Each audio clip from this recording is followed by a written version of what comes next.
ತೋಟದವನು P. Lankesh. ಇದನ್ನು ವಿವರವಾಗಿ ಬರೆದರೆ ಬಡವಾಗುತ್ತದೆ. ಈ ಕತೆ ನನಗೊಮ್ಮೆ ಹೊಳೆಯಿತು. ಒಬ್ಬ ಮುದುಕನನ್ನು ನೋಡಿ ಹೊಳೆಯಿತು.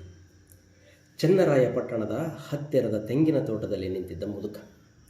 ಅವನ ಕಣ್ಣಲ್ಲಿ ಜಾಣತನ, ವಿಚಿತ್ರ ನೆನಪುಗಳು ಇದ್ದವು. ಎತ್ತರಕ್ಕೆ ನಿಂತಿದ್ದ. ಬಿಳಿ ಕೂದಲು, ಉದ್ದನೆಯ ಮೂಗು, ಗಟ್ಟಿ ಮಾಂಸದ ತೋಳುಗಳು. ಒಂದು ಕೈಯಲ್ಲಿ ತೆಂಗಿಗೆ ಏರು ಹಾಕುತ್ತಿದ್ದ ಗುದ್ದಲಿ, ಇನ್ನೊಂದು ಬಗಲಲ್ಲಿ ವೃತ್ತಪತ್ರಿಕೆ. ಕೆಲಸದವ, ಮೇಸ್ತ್ರಿ ಮತ್ತು ತತ್ವಜ್ಞಾನಿ ಮೂರೂ ಆಗಿದ್ದಂತಹ ಮುದುಕ. ಈತ 100 ಮೈಲಿ ನಡೆದ ಮೇಲೆ ಒಂದು ದಿನ ಆ ತೋಟಕ್ಕೆ ಬಂದ. ಅಲ್ಲಿ ತೋಟದ ಯಜಮಾನನಿದ್ದ. ಆ ಯಜಮಾನನಿಗೆ ಈ ಮಾದರಿಯ ಮನುಷ್ಯನೇ ಬೇಕಾಗಿದ್ದ. ಒಂದೆರಡು ಮಾತುಕತೆಗಳು ಆದವು. ಅಲ್ಲಿಂದ ಆ ತೋಟದಲ್ಲೇ ತಂಗಿದ್ದ. ತೋಟಕ್ಕೆ ನಿಜಕ್ಕೂ ಉಪಯುಕ್ತನಾದ. ಬೆಳೆಯ ಬಗ್ಗೆ, ಕೂಲಿಗಳ ಬಗ್ಗೆ ಚೆನ್ನಾಗಿ ಬಲ್ಲವನೀತ. ತೋಟದಲ್ಲಿ ಆಗುತ್ತಿದ್ದ ಕಳವು ನಿಂತು ತೋಟದ ಆದಾಯ ಹೆಚ್ಚಿತು. ಯಜಮಾನನ ಜೀವನ ಕೂಡ ಬದಲಾಯಿತು. ತೋಟ ವಿಸ್ತಾರಗೊಂಡು ತೋಟದ ಯಜಮಾನನ ತುಡುಗು ಹೆಚ್ಚಾಯಿತು. ತೋಟದ ಯಜಮಾನನ ಹೆಂಡತಿಗೆ ಇದೆಲ್ಲ ವಿಚಿತ್ರವಾಗಿ ಕಾಣತೊಡಗಿತು. ಈ ಮುದುಕ ತೋಟಕ್ಕೆ ಬಂದದ್ದು ಒಳ್ಳೆಯದೋ ಕೆಟ್ಟದ್ದೋ ಎಂದೂ ಕೂಡ ತಿಳಿದುಕೊಳ್ಳುವುದು ಆಕೆಗೆ ಕಷ್ಟವಾಯಿತು. ಗಂಡನಿಗೆ ಶ್ರೀಮಂತಿಕೆ, ಸಮಾಜದಲ್ಲಿ ಪ್ರಭಾವಗಳು ಹೆಚ್ಚಾದವು. ನೆರೆ ಊರಲ್ಲಿ ಅವನಿಗೆ ಗೆಳೆಯರು, ಇದ್ದೂರಲ್ಲಿ ಅಭಿಮಾನಿಗಳು, ಮಾಡಲು ಕೆಲಸ ಇಲ್ಲದಿದ್ದರೂ ಜೀವನ ಪೂರ್ತಿ ತುಂಬಿಕೊಂಡ ಬಣ್ಣ ಬಣ್ಣದ ಘಟನೆಗಳು. ಒಂದು ದಿನ ಆಕೆಯ ಗಂಡನ ವ್ಯಭಿಚಾರದ ಬಗ್ಗೆ, ಆತನ ವರ್ಚಸ್ಸಿನ ಅಂಗವಾಗಿಯೇ ಹುಟ್ಟಿಕೊಂಡ ತೆವಲುಗಳ ಬಗ್ಗೆ ಹೆದರಿಕೆಯಾಯಿತು. 10 ಎಕರೆ ಇದ್ದ ತೋಟ ತನ್ನ ಗಂಡನ ಮತ್ತು ತನ್ನ ಕಲ್ಪನೆಗೂ ಸಿಕ್ಕದಷ್ಟು ದೊಡ್ಡದಾಗಿತ್ತು. ಅದು ಒಳ್ಳೆಯದು. ಆದರೆ ಬದುಕು ಕೂಡ ತಮ್ಮೆಲ್ಲರ ಹತೋಟಿ ಮೀರತೊಡಗಿತ್ತು. ಈ ದಿಕ್ಕು ತೋಚದ ಸಂದರ್ಭದಲ್ಲಿ ಆಕೆಯ, ಅಂದರೆ ತೋಟದ ಯಜಮಾನನ ಹೆಂಡತಿಯ ಅಳಲು ಗೊತ್ತಾದವನಂತೆ ಒಂದು ದಿನ ತೋಟದ ಮುದುಕ ಆಕೆಯನ್ನು ಕಂಡ. ತನ್ನೊಂದಿಗೆ ಎಂದೂ ಮಾತನಾಡದ ಮುದುಕ ತೋಟದಲ್ಲಿ ಅವಳಿದ್ದಲ್ಲಿಗೆ ಬಂದು ಮುಗುಳ್ನಕ್ಕು ಆಕೆಗೆ ಎಳೆನೀರು ಇಳಿಸಿಕೊಟ್ಟ. ಬಾವಿ ದಂಡೆ ಮೇಲೆ ಕೂತ. ಆಕೆ ಬೇರೆ ಮಾರ್ಗ ತಿಳಿಯದೆ ಅವನ ಹತ್ತಿರ ಕೂತಳು. ಮುದುಕ ಹೇಳತೊಡಗಿದ. ಒಂದಾನೊಂದು ಊರಲ್ಲಿ ತಮ್ಮಣ್ಣ ಎಂಬ ಮನುಷ್ಯನಿದ್ದ. ಆತನಿಗೆ ಬದುಕಿನಲ್ಲಿ ಎಲ್ಲ ಇತ್ತು. 10 ಎಕರೆ ಗದ್ದೆ, ಅಚ್ಚುಕಟ್ಟಾದ ಮನೆ, ಅವನ ಮಾತನ್ನು ಕೇಳ್ತಿದ್ದ ಜನ. ಅವನು ಪಡೆದಿದ್ದ ಎಲ್ಲ ವಿಷಯಗಳಲ್ಲಿ ಮುಖ್ಯವಾದದ್ದು ಆತನ ಪ್ರತಿಸ್ಪರ್ಧಿ ಸಂಗೋಜಿ. ಇಷ್ಟನ್ನು ಹೇಳಿದ ಮುದುಕ ತಪ್ಪು ಹೇಳಿದವನಂತೆ ತಡವರಿಸಿ ಚಿಂತಿಸತೊಡಗಿದ. ಆಕೆ ಕೇಳುತ್ತಿದ್ಲು. ಇದೆಲ್ಲ ನನಗ್ಯಾಕೆ ಎಂದು ಎದ್ದು ಹೋಗುವ ಮನಸ್ಸಾಯಿತು. ಆದರೆ ಮುದುಕನಿಗೆ ನೋವಾದೀತೆಂದು ಸುಮ್ಮನೆ ಕೂತಲು. ಮುದುಕ ಮುಂದುವರಿಸಿದ. ಆತನ ಹೆಸರು ಸಂಗೋಜಿ ಅಲ್ಲ, ಬಸವಯ್ಯ ಅಂದ. ನಡೆದದ್ದೇ ಹೀಗೆ ಕಥೆಯಾಗತೊಡಗಿದೊಡನೆ ಬೇರೆ ಬೇರೆ ವೇಷ ತೊಟ್ಟು ಹೊರಬರುತ್ತದೆ ಎಂದು ಆಶ್ಚರ್ಯ ವ್ಯಕ್ತಪಡಿಸಿದ. ಅದೆಲ್ಲ ಇರಲಿ, ಅವನ ಹೆಸರು ಬಸವಯ್ಯ ಅಂತ ಇಟ್ಕೊಳ್ಳೋಣ. ಆತ ತಮ್ಮಣ್ಣನ ಪ್ರತಿಸ್ಪರ್ಧಿ. ತಮ್ಮಣ್ಣ 10 ಎಕರೆಗೆ ಹೊಂದಿಕೊಂಡಂತೆ ಇನ್ನು 4 ಎಕರೆ ಕೊಂಡ್ರೆ ಬಸವಯ್ಯನು ಕೊಂಡುಕೊಂಡ. ತಮ್ಮಯ್ಯ 10 ಜನ ಗೆಳೆಯರನ್ನು ಪಡೆದರೆ ಬಸವಯ್ಯ 15 ಜನ ಅಭಿಮಾನಿಗಳನ್ನು ಗಳಿಸಿಕೊಂಡ. ಇದೆಲ್ಲ ಆರೋಗ್ಯಕರ ಸ್ಪರ್ಧೆಯಂತೆಯೇ ಇತ್ತು. ಆದರೆ ಬರುತ್ತಾ ಇವರ ಸವಾಲು, ಪಾಟಿ ಸವಾಲು ಎಷ್ಟು ಹೆಚ್ಚಾಯಿತಂದರೆ ಅವರು ಕೊಳ್ಳಲು 2 ಊರುಗಳಲ್ಲಿ ನೆಲವೇ ಉಳಿಯಲಿಲ್ಲ. ಎಲ್ಲವೂ ತಮ್ಮಣ್ಣ ಮತ್ತು ಬಸವಯ್ಯನ ಸ್ವತ್ತಾಗಿತ್ತು. ತಮ್ಮಣ್ಣದು 1000 ಎಕರೆ, ಬಸವಯ್ಯನದು 800 ಎಕರೆ. ಇದನ್ನು ಬಸವಯ್ಯ ಸಹಿಸುವುದು ಕಷ್ಟವಾಯಿತು. ತನಗೆ ಕೂಡಲೇ 200 ಎಕರೆ ಜಮೀನು ಮಾರಬೇಕು ಅಂತ ಹೇಳಿ ಕಳಿಸಿದ. ತಮ್ಮಣ್ಣ ಒಪ್ಪಲಿಲ್ಲ. ಬಸವಯ್ಯನ ಎಲ್ಲ ಜಮೀನನ್ನು ತಾನೇ ಕೊಳ್ಳೋದಾಗಿ ಹೇಳಿ ಕಳಿಸಿದ. ಬಸವಯ್ಯ ಕೋಪದಿಂದ ಕೆಂಡ ಆದ. ತನ್ನೆಲ್ಲ ಜನರನ್ನು ಕರ್ಕೊಂಡು ಹೋಗಿ ತಮ್ಮಣ್ಣನ 200 ಎಕರೆ ಜಮೀನನ್ನು ತನ್ನದಾಗಿ ಮಾಡಿಕೊಂಡ, ಬೇಲಿ ಹಾಕ್ಕೊಂಡ. ತಮ್ಮಣ್ಣನಿಗೆ ಇದನ್ನು ಸಹಿಸುವುದು ಕಷ್ಟವಾಯಿತು. ಇಬ್ಬರ ಜಗಳ ಇಷ್ಟರಲ್ಲಿ ಅವರ ಬೆಂಬಲಿಗರನ್ನೂ ಒಳಗೊಂಡಿತ್ತು. ಬಸವಯ್ಯ ಆಕ್ರಮಿಸಿಕೊಂಡಿದ್ದ ನೆಲವನ್ನು ಹಿಂದಕ್ಕೆ ಪಡೆಯಲು ತಮ್ಮಣ್ಣನಿಗೆ ಅನೇಕ ದಾರಿಗಳು ಇದ್ದದ್ದನ್ನು ಅವನ ಅಭಿಮಾನಿಗಳು ಹೇಳಿಕೊಟ್ಟರು.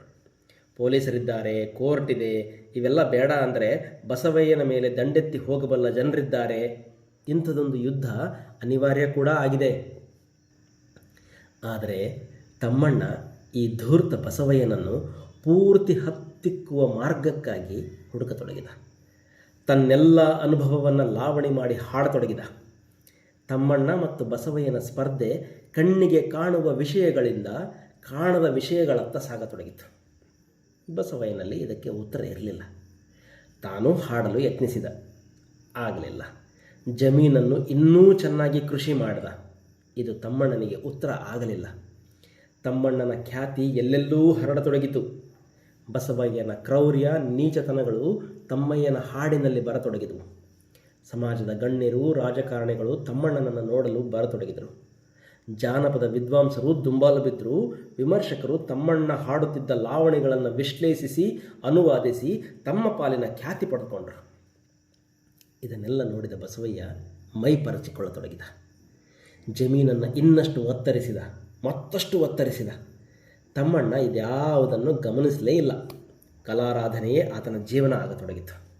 ಅವನು ತನ್ನ ಯುಗದ ಅತ್ಯುತ್ತಮ ಕವಿ ಎಂದು ಎಲ್ಲರೂ ಸನ್ಮಾನಿಸಿದರು. ಬಸವಯ್ಯ ಕುಗ್ಗಿ ಹೋದ. ಆದರೂ ತನ್ನ ಬದುಕನ್ನು ಸಕಲ ಸಂಪತ್ತುಗಳಿಂದ ತುಂಬಿಕೊಳ್ಳತೊಡಗಿದ. ಭವ್ಯ ಮನೆ ಕಟ್ಟಿಸಿಕೊಂಡ. ತನ್ನನ್ನು ಹೊಗಳುವುದಕ್ಕಾಗಿಯೇ ಜನರನ್ನು ನೇಮಿಸಿಕೊಂಡ. ಚಿನ್ನ, ವಜ್ರ, ರತ್ನಗಳಿಂದ ಅಲಂಕರಿಸಿಕೊಂಡ. ಆದರೆ ತಮ್ಮಣ್ಣನ ಪುಸ್ತಕಗಳಿಲ್ಲದೆ ಮನೆ ಬಿಕೋ ಅನ್ನತೊಡಗಿತು. ಬಂದವರು ಹಾಗೆ ಹೇಳ್ತಿದ್ದರು. ಆದ್ದರಿಂದ ಅನೇಕ ವಿದ್ವಾಂಸರು, ಕವಿಗಳು, ಸಂಗೀತಗಾರರನ್ನು ಆಹ್ವಾನಿಸಿ ತನ್ನ ಮನೆಗೆ ಅರ್ಥ ತಂದುಕೊಳ್ಳತೊಡಗಿದ. ಹೀಗಿದ್ದಾಗ ಒಂದು ದಿನ ತಮ್ಮಣ್ಣನಿಗೆ ಕಾಯಿಲೆಯಾದದ್ದು ತಿಳಿಯಿತು. ಆಗ ಬಸವಯ್ಯನಿಗೆ ತಮ್ಮಣ್ಣನನ್ನು ಮೀರಿಸುವ ದಾರಿ ಹೊಳೆಯಿತು. ಆರೋಗ್ಯವೇ ಭಾಗ್ಯ. ಸಂಗೀತ ಹಾಡಬಹುದು, ಲಾವಣಿ ಬರೆಯಬಹುದು. ಆದರೆ ತಮ್ಮಣ್ಣ ಕಾಯಿಲೆಯಿಂದ ನರಳತೊಡಗಿದರೆ ತನ್ನ ಚೇತನ ಊರ್ಜಿತಗೊಳ್ಳುವ ಸಂಭವ ಕಂಡಿತು. ತಮ್ಮಣ್ಣನ ಕಾಯಿಲೆ, ಬಸವಯ್ಯನಿಗೆ ಆರೋಗ್ಯ. ಅಷ್ಟರಲ್ಲಿ ತಮ್ಮಣ್ಣನಿಗೆ ಬಸವಯ್ಯನನ್ನು ಶಿಕ್ಷಿಸುವ ಇನ್ನೊಂದು ಮಾರ್ಗ ಹೊಳೆದಿತ್ತು. ಅದು ಸತ್ತು ಹೋಗುವುದು. ಈ ಸ್ಪರ್ಧೆ ದೇಹದ ಮಟ್ಟದಲ್ಲಿದ್ದರೆ ಆತ ಸ್ಪರ್ಧಿಸುತ್ತಲೇ ಹೋಗಬಹುದು. ತನ್ನ ಹಾಡು ತನ್ನ ದೇಹದಿಂದ ಬೇರ್ಪಟ್ಟರೆ, ಅದಕ್ಕೂ ತನ್ನ ರಕ್ತ ಮಾಂಸಗಳಿಗೂ ಸಂಬಂಧವೇ ಇಲ್ಲದಿದ್ದರೆ ಎಂದು ಚಿಂತಿಸಿದ. ಮನುಷ್ಯ ಎಷ್ಟು ವಿಚಿತ್ರ ಅಂತ ಕಾಣಹತ್ತಿತು ಎಂದು ಮುದುಕ ತೋಟದ ಒಡತಿಗೆ ವಿವರಿಸತೊಡಗಿದ. ಅವನಿಗೆ ಅಂದರೆ ಮನುಷ್ಯನಿಗೆ ಸಂಪತ್ತು, ವಿದ್ಯೆ, ಕಲೆ ಎಲ್ಲ ಬೇಕು. ಆದರೆ ಆತ ಯಾವುದೋ ಅಸಹ್ಯ ಜಿದ್ದಿನಿಂದ ಬದುಕ್ತಾನೆ. ಅದಿಲ್ಲದಿದ್ದರೆ ಅವನು ಬದುಕೋದಕ್ಕೆ ಕಾರಣನೇ ಸಿಗಲ್ಲ. ಇದು ನಡೆದ ಕತೆ ಅಲ್ಲ, ಕೇಳಿದ ಕತೆ. ನಾನು ದಿನಾಲೂ ಒಂದು ವೃತ್ತಪತ್ರಿಕೆ ತರಿಸೋದು ನಿಮಗೆ ಗೊತ್ತಿರಬಹುದು. ನಾನು ನಿಮಗೆ ಕೇವಲ ಮುದುಕ. ಒಂದು ವಯಸ್ಸಾದ ಮೇಲೆ ಮನುಷ್ಯ ತನ್ನ ಹೆಸರನ್ನೇ ಕಳ್ಕೊಳ್ತಾನೆ. ಅವನ ವಯಸ್ಸು ಮುಖ್ಯ ಆಗುತ್ತೆ, ಹೆಸರು ಹೊರಟೋಗುತ್ತೆ. ನಾನೀಗ ತೋಟದ ಅಜ್ಜ, ನಿಮ್ಮ ಆಳು. ಅದರ ಜೊತೆಗೆ ವೃತ್ತಪತ್ರಿಕೆ ಓದುವ, ತೋಟವನ್ನು ಸರಿಯಾಗಿ ನೋಡಿಕೊಳ್ಳುವ ಆಸಾಮಿ. ಬಸವಯ್ಯ ತಮ್ಮಣ್ಣನ ಕತೆ ನನಗೆ ಹೊಳೆದಿದ್ದು ರಷ್ಯಾ ದೇಶ ಇದ್ದಕ್ಕಿದ್ದಂತೆ ನಾನು ಅಮೇರಿಕಾದ ಶತ್ರುವಲ್ಲ, ಅಮೇರಿಕಾದೊಂದಿಗೆ ಯುದ್ಧ ಮಾಡುವುದಿಲ್ಲ ಅಂತ ಹೇಳಿದಾಗ. ಹೀಗಂದಾಗ ರಷ್ಯಾದ ಬದ್ಧವೈರಿ ಅಮೇರಿಕಕ್ಕೆ ಏನನ್ಸಿರಬೇಕು? ರಷ್ಯಾ ಇನ್ನು ಮೇಲೆ ತನ್ನ ಸ್ನೇಹಿತ ಎಂದು ಕೇಳಿದೊಡನೆ ಅಮೇರಿಕಾದಲ್ಲಿ ಉಂಟಾದ ದುಗುಡ, ಬೇಸರ ನಿಮಗೆ ಗೊತ್ತಿರಲಾಗದು.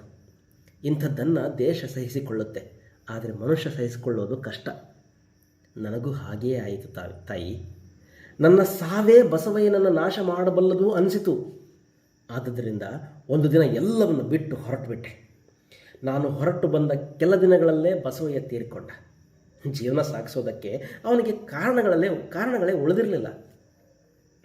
ನನ್ನ ಹೆಸರು ತಮ್ಮಣ್ಣ. ಅವನು ಸತ್ತ ಮೇಲೆ ಲಾವಣಿಗಳನ್ನೆಲ್ಲ ಮರೆತೆ. ಹೆಸರುವಾಸಿಯಾಗಿದ್ದ ನಾನು ಏನೂ ಇಲ್ಲದವನಾದೆ. ಹೀಗೆ ನನ್ನ ಸೇಡು ತೀರಿಸಿಕೊಂಡೆ. ನಿಮ್ಮ ಗಂಡ ಇವತ್ತು ಶ್ರೀಮಂತರಾಗಿ ಮೆರೆಯತೊಡಗಿದ್ದಾರೆ. ಯಾರ ಮಾತಿಗೂ ಅವರು ಮಣಿಯುವುದಿಲ್ಲ. ಮನುಷ್ಯ ಎಷ್ಟು ತೊಡಕಿನವನು ಅಂದರೆ ಆತ ಸಾಯುವವರೆಗೂ ಒಂದಲ್ಲ ಒಂದು ಜಿದ್ದಿನಿಂದ, ಸವಾಲಿನಿಂದ ಬದುಕಲೇ ಹೋಗ್ತಾನೆ. ಅಮ್ಮ, ಏನೂ ತಿಳ್ಕೊಬೇಡಿ. ನಾನು ಇದನ್ನೆಲ್ಲ ಹೇಳೇ ಇಲ್ಲ ಅಂದ್ಕೊಳ್ಳಿ, ಅಥವಾ ಇದನ್ನೆಲ್ಲ ಕನಸಿನಲ್ಲೇ ಆದದ್ದು ಅಂದ್ಕೊಳ್ಳಿ. ಕೆಲಸದವರು ಮನೆಗೆ ಹೋಗೋ ಹೊತ್ತು ಆ ಲೋಕ್ಯನ ಮಗು ಭಾಳ ಚೆನ್ನಾಗಿ ಚಿತ್ರ ಬರೆಯುತ್ತೆ. ಅದಕ್ಕೆ ಜ್ವರ ಇವತ್ತು, ನೋಡ್ಕೊಂಡು ಬರ್ತೇನೆ. ಕ್ಷಮಿಸಿ, ವಿವರವಾಗಿ ಬರೆಯಲಾಗದೆ ಅನಿಸಿದ್ದನ್ನು ಹಾಗೇ ಹೇಳಿದ್ದೇನೆ. ಇದನ್ನೆಲ್ಲ ನನ್ನ ಕನಸಿನಲ್ಲಿ ಕಂಡದ್ದು.